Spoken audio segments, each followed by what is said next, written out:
Do you ever just want to hit things really hard with a huge hammer? Well, the Ogre class was probably designed for you then. In the past, hammers were traditionally slow weapons not worth using, but in this game that issue has been rectified whether intentionally or unintentionally. Despite being a class with some of the heaviest hitting arts, the Ogre class is actually a really strong utility class for combos because of a few unique traits, and can still manage to be a powerful offensive class as well. In this video, I want to discuss the Ogre class, talk about all of its strengths and weaknesses, and showcase what I believe to be the most effective way to use the class. If you enjoy these guides and want to see more, please be sure to subscribe to the channel because it does help me out so much. Let's get into it. Also, for some reason, when I was making this video, the video editing program was cutting off some of my words at the start of some of these recording takes, so it might sound a little bit awkward and like some words get cut off at times, so I do apologize for that, but it should be easy to understand regardless. Now let's get into it. As you might expect, being one of the default 6 classes, Senna is going to be your best option for the class since she will be able to get a weapon upgrade from a side quest that will give her a statistical advantage over everyone else using the weapon, and she can reach probably the highest attack stat in the game of 1779, which is pretty absurd overall. Ogre is an Agnes class, meaning all the standard arts it has access to are all based on auto attack recharge, which makes it a pretty strong class in the fact that it can actually use arts pretty fast despite being a heavier hitter class. The standard arts it has access to are Big Impact. This is a art with a 375% power multiplier, which is pretty decent, a recharge gauge of 7, and can inflict blowdown on the enemy when attacking from the front. Blowdown can be nice, but the main benefit of this art is that it's going to count as positional when you attack from the front, which will charge up your talent gauge, and getting your talent gauge is very important for this setup because you want to be able to smash as much as you possibly can. Hammerhead has a pretty pathetic power multiplier of 165%, but it does have a very low recharge gauge of 3, and it does have a positional of boosting damage when you attack from the side by 150%. The main benefit of this positional is charging up your talent gauge faster than Big Impact will. Since you can only have 2 positionals and one of my Kevis arts is a positional, I had to choose between these 2 arts, and I do think Big Impact does hurt quite a bit more, but if you want to charge up your talent gauge even faster and get more smashes off if you think you can, Hammerhead is probably going to be the better option just because of the lower recharge gauge. Overall, it doesn't matter too much though, and you can still get plenty of use out of both arts, so just pick which one you like best. Giant Swing is your strongest art that has a power multiplier of 400% and can inflict knockback on the enemy. Personally, I don't think this art is that great despite being the highest power multiplier just because it doesn't really help build up your talent gauge at all, and it's only 25% power multiplier higher than Big Impact is, so it's not really going to be that much of a difference. Knockback can sometimes be nice for interrupting the enemy, but I think Big Impact is going to be a better art overall in most situations. However, since you can only have 2 positionals, I am running this just for the fact there is really no better option since I am running a positional on a Kevis art that is extremely important, so I might as well run this since I can't run Hammerhead anyway. It still does hurt a lot, so I guess that is one benefit. Cannonball is an art with a 310% power multiplier, a recharge gauge of 5, and will boost damage to dazed enemies by 150%. I don't really think this art is that great just because of the fact you don't really want to daze enemies, especially with the setup I am running, simply because Senna works better with launch and smash combos because of a few unique assets to her, so in that sense I think it is going to be better to run different arts instead. Maximum Voltage is a stance-based art that makes your attacks become unblockable and boosts damage dealt by 20%. I think this is a really powerful stance because being able to bypass block rate is extremely useful in a lot of situations when enemies have high block rate. It can make sure your combo reactions are always hitting the mark, at least getting the chance if the enemy doesn't resist them, and overall the 20% attack boost is really nice and stacks with other buff effects that boost attack. You do have less damaging arts running this, and with my current setup I have the 3 longest cooldown arts possible equipped on her, but I think this setup and Senna as a whole is probably more about setup for big combo damage more than anything, instead of worrying about getting off more specific arts in a faster time period. And as such, I think this is a good skill to run just for maximizing your damage overall. For Master Arts, I am running Cross Impact. This gives you the Power Charge buff, which will increase the damage of your next art by quite a lot, and it also affects Talent Arts, which is one of the main reasons I am using this. It ends up being very beneficial overall and has a pretty fast cooldown to help some of your other cooldowns come up faster if you need to use it. Shield Bash is a standard topple art. That is the reason I'm running it. I want to have access to topple with Senna because it combos well with Flashback, which is the Yumsmith break art that is on a very short 11-second cooldown that you can inflict as much as you possibly can. I think this is a very, very good setup for Senna. It probably sounds weird at first glance, but just trust me that combo reactions are something that she is very good at doing. To really take advantage of this, I am running Saber Strike. This is a talent art gained from Flash Fencer, which should be the first class you unlock after the default 6 classes, and this will give you access to Smash as a talent art.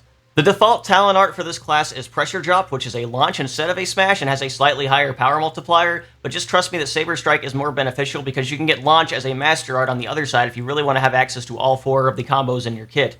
I'm just running Cross Impact to increase the damage of the smash even further because I think that is going to be more beneficial for the setup as a whole, and I can run launch on other characters. You can even run launch instead of topple if you want to be able to launch on the topple that other characters do if you think that would be more beneficial. Either way though, just have either one of launch or topple as one of your master arts and make sure you have the break art because it's extremely important. Other master arts you can consider is something like Hidden Thorn that'll give you the highest possible damage ratio in a chain attack and also apply a bleed effect to an enemy if you combine it with Giant Swing. And you could even go for a Day's Burst combo instead if you'd rather do something like that, although I think it is going to be more beneficial to go for Smash just because of the insane amount of damage Smash can do with the right amount of setup.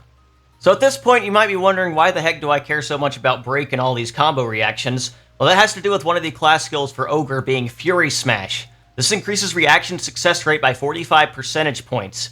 45 percentage points. That is massive. Default arts for Ogre include a blowdown and a knockback, which is likely what this was intended for, but it also affects Break, Topple, Launch, Smash, Daze, and Burst, just because they also count as reactions. And because of that, the Ogre class has the best ability to break in the entire game. Seriously, your success rate at breaking super bosses can be like over 90% with Ogre, and that is extremely useful considering other classes will have a much harder time breaking. For that reason alone, this is a very good class and something worth considering even outside of the damage potential that it does have. But the other 3 skills are also really solid as well. Insult to Injury will boost damage to toppled enemies by 150%. Now, Topple is not as good in this game as that used to be, but you can still chain attack on Topples in this game and get a bunch of extra damage with this class if you want to, although I think for the benefit of the team, it's probably better to launch them first anyway.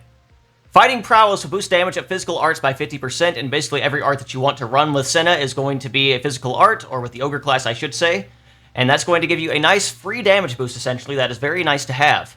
And Dynamite Spirit will boost damage dealt by 60% when health is at 90% or higher. Now, you're not always going to be at higher than 90% health, but if you can manage to kind of stay away from the enemy for a little bit, you can get a free 60% damage boost that you can use on your Smash combos to just do a bunch of damage. All 4 of these skills are great, but Fury Smash being able to take a 40% break chance and turn it into an 85% break chance is just really massive and super helpful in so many situations. You can get so many more breaks and so many more combos off with this, which can help a lot against more dangerous enemies. This one skill right here is incredible and very much using the Ogre class for just for this alone. For the master skills, I am running a Universal Annihilation. This combos well with her already 150% free boost to toppled enemies by adding another damage boost to toppled enemies and to launched enemies in this case, and this will make everything you do to toppled enemies hurt and will also allow your smashes to hurt a lot onto launched enemies. I am also running Critical Strike because it is a great independent multiplier to have on top of the incredible amount of additive damage Ogre just has by default with Insult to Injury, Fighting Prowess, Dynamite Spirit, and now Universal Annihilation just giving a ton of extra damage to enemies. Having the independent multiplier with crit damage can make your hits hurt even more, and you can do a lot of damage to enemies despite being set up for a more combo-based support class. Eye for Weak Point will effectively double your critical hit rate over the course of a fight and give you a 48% critical hit rate, which is very useful for taking more advantage of critical hits and just doing as much damage as possible. I think this is a great skill overall, and we don't really need any more sources of damage at this point because we already hit extremely hard as is, so this is a great skill to have. For gem setup, I'm obviously running Analyze Weakness to increase critical hit damage bonus even further just because that's extremely important to do as much damage as possible with this class. And Empowered Combo is actually really useful to have because it also affects your talent art if you cancel into it, which can increase smash damage by another 75%, which is incredible, and will just allow your smashes to hit over 1 million damage pretty easily in most situations. Still Cleaver is the last skill here, but it's such a low percentage of your actual total attack at this point, less than 4%, that you could probably replace it with something like Disperse Bloodlust if you want to be safe and not lose too much. Since I'm running fairly long cooldown Agnes arts, this might be one of the only times I could recommend running Steady Striker, where you'd shorten your auto attack interval so you can get your arts up faster. It might actually be pretty beneficial in this case. I haven't actually tested it out myself because I wanted to hit as much damage as possible because that's just who I am, but Steady Striker could definitely be a good option in this situation. For accessories, I am obviously running the Saturni Rings just because this will boost attack by 40%, which is extremely beneficial to hit as hard as possible. Attack stat is the basis for everything else to be multiplied by, so it is very beneficial to increase your attack as much as possible. And we have the highest attack stat in the game because of that, at 1779, except maybe Soul Hacker with a couple special skills, I'm not quite sure. Fiber Wraps will increase our damage to launch enemies even further, making our smashes hit really hard, and increase our damage to launch enemies in chain attacks if we really want to launch them and get as much damage as possible out of that. I think this is a really nice accessory. It's pretty unconditional, and especially unconditional when we can get free launches really easily. Break Brooch is pretty obvious to round out the set. You can lower your target's break resistance by another 22 percentage points, which makes you almost guaranteed to break pretty much any enemy in the game in most situations. There will be a few times it's going to resist. It's not perfect no matter what, but it's still significantly more consistent than any other option, and I find this a great accessory to run in those cases. Now, I did some testing yesterday, and I think Break Brooch does have to be on the character you are using in order to get the bonus effect from it. Someone said since it just lowers the attack's break resistance, it might be able to be on anyone, but I do think it has to be on Ogre. I think the breaks were a lot more consistent when I did it myself this way, so this is probably going to be a required accessory on Ogre, unfortunately, instead of another attack boost or something like that. And with all that done, let's see how to use Ogre practically to combo lock the enemy as much as possible. I am fighting Dreadworm here at 5 levels higher than a space level of a 110 because I think that's going to be the most interesting and also give you the most visual clarity since some of the super bosses you have to fight in water.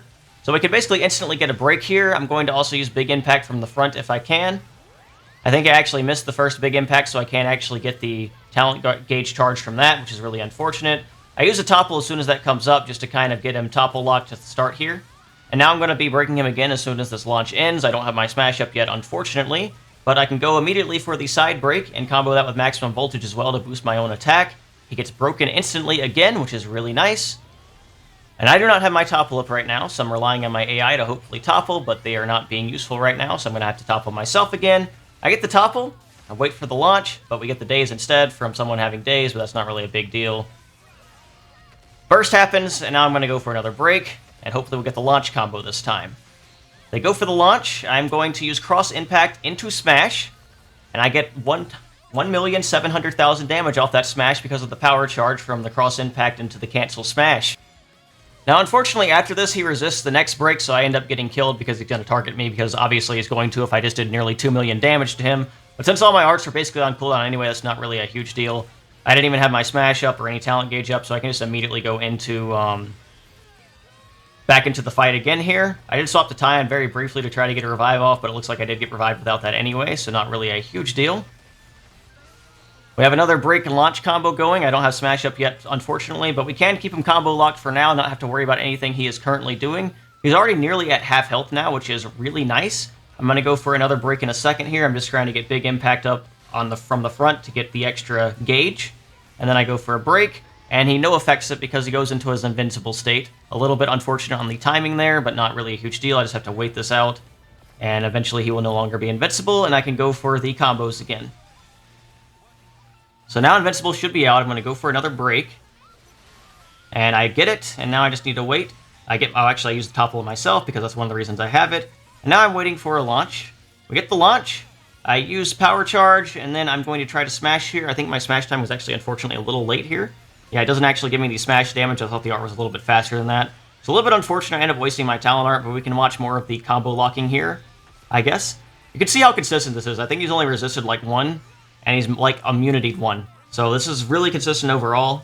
And we get a burst here, which is actually pretty beneficial because that gets rid of his enrage status, so that's one of the reasons that burst can be useful.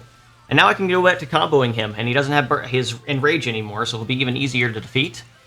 There's the launch. I'm going to cross impact into the smash here, and we should get a lot of damage here as well. Actually, no, I don't smash just yet, probably because I wanted to wait and try to finish him off with the smash because I wanted to be fancy. One other thing you will notice is that I have Interlink level 3 that I could use at any time. I'm not using it just because I want to show off the Senna smash combo blocking stuff, but you can use that at any time if you are doing this kind of setup. If you get targeted after like a break combo where it actually does get resisted and you can't combo lock, it's a good time to go into Interlink to be invincible so you don't take aggro and die. That is a strategy you can use for sure. So I'm going to use another break here. I should be able to get the combos off. Topple is out. There goes the launch, and I'm going to cross impact immediately into the smash here. And unfortunately it doesn't quite kill, but we do get another 16 or 1,600,000 damage, I should say. And because of that, I just decided to go into a chain attack just to kind of show off some chain attack damage here that you can get with the setup, and also to show that you can do the combo inside of the chain attack as well. Even if you aren't to the side of the enemy, you can still get the break because all positional effects will apply in chain attacks, so you can get a break no matter what here, basically, and that'll allow you to do more combos. You can do a topple into a launch in the chain attack as well, and even though he has no health, it doesn't really matter at this point. I probably could have just killed him, but I think it'll be interesting just to showcase that you can do combos and chain attacks as well. Now, if I had smash not on a talent art, I could also smash here in the chain attack itself, and if you have a high damage ratio, that can do an insane amount of damage, and is definitely something worth doing in a lot of situations if you can manage it. Since he's launched now, we're going to get all our damage bonuses on launch. We have quite a few of those with Senna right now, and we also can get the damage bonus from physical attacks and from having full health, so that is very nice to have. We can do a lot of damage once it is later in the chain attack. I did not get Senna back this round, unfortunately, so I'm just going to have to kind of stall for time until I do get her. I really cannot overstate just how beneficial it is to have an Ogre in your party for breaking if you really want it. The 45 percentage points is just an absolutely massive increase. It makes breaking far more consistent than like anything else in the game. Like, we don't have like a cutie pie in this game, like a 3-hit break art. We don't have a master scope that just increases break chance by a massive amount right now. All we have is a break brooch and this class, basically, that increases chance to break. And honestly, it's something I overlooked myself for a while because Ogre's such kind of an early game class, and I didn't really notice the effect of it at the time, or I probably just wrote it off just because Senna did not have a break art at the time, and I wasn't thinking about future master arts or anything like that. So I probably just didn't think about how useful it could be in the long run, but now that I'm looking at it, this is a very incredible skill, and just been able to test it out, it's really amazing just how consistent you can get. If you are struggling with harder enemies, if you're struggling with some of the super bosses on higher levels, then you should absolutely run an Ogre and just kind of combo lock if you can. It'll basically make everything a lot safer in fights in the long run, just being able to keep enemies from attacking, being able to burst enemies if they get enraged. There are so many benefits to having a setup like this, and I really think that this might be one of the best classes in the game just because of this skill alone. I don't know for sure just how beneficial it would be compared to some other classes in the long run, but I feel confident in saying Ogre is a lot better than I probably thought at the start, just because even with the slow arts, you have a lot of benefit with stuff like maximum voltage. You can get a lot of smash damage with it, even outside of chain attacks, even on hard mode, which is something that I think is really cool. And speaking of which, we got decent damage off right there in the chain attack. It was only an 810% damage multiplier, so it can definitely be a lot higher than that. But I was able to kind of show how much damage you can get. Unfortunately, cross impact is kind of weak as an art, so I wasn't able to get like the most damage in the world. But at the same time, it doesn't really matter too much. He was going to die anyway, no matter what. If there is any really big negative on the Ogre class, it's that the dexterity is not that high, so you might have to run dexterity against higher agility enemies just to make sure you can hit the enemy to actually land these combos. Dreadworm does not have the highest agility value in the world, so that's fortunate in being able to combo him and keep as much damage as possible on my setup. But dexterity can be something that is important to run with this set. Senna especially also has like the lowest dexterity of the entire party, so you're even further kind of behind in that sense, and you might miss a lot of attacks that you would hit otherwise. But from what I can tell, all the super bosses I've tested this out on, the combo consistency is very high, and this is a very good class, and you can just do a lot with it. Even if you take aggro away, you can probably instantly break again and get another topple before it even matters. I think that's probably going to cover it for this video. I don't really know what else to say about it. Ogre is just an amazing class for combo reactions and just being able to continuously combo enemies over and over, and I think that is one of the best benefits of this class. Very good class for that. It does have some nice damage as well. One of the best offensive classes in the game, I think, just because of that. Of course, a lot of offensive classes are very good. I'll have to see how I think about them on a later date, so we'll probably have a tier list pretty soon here. Regardless, I hope you guys learned something from watching this video and are looking forward to more guides in the future. And as always, if you enjoyed this guide, please be sure to like the video, comment down below, and make sure you subscribe to the channel, share with all your friends, and whatever else you want to do. As always, thank you guys so much for watching. Have a wonderful and blessed day.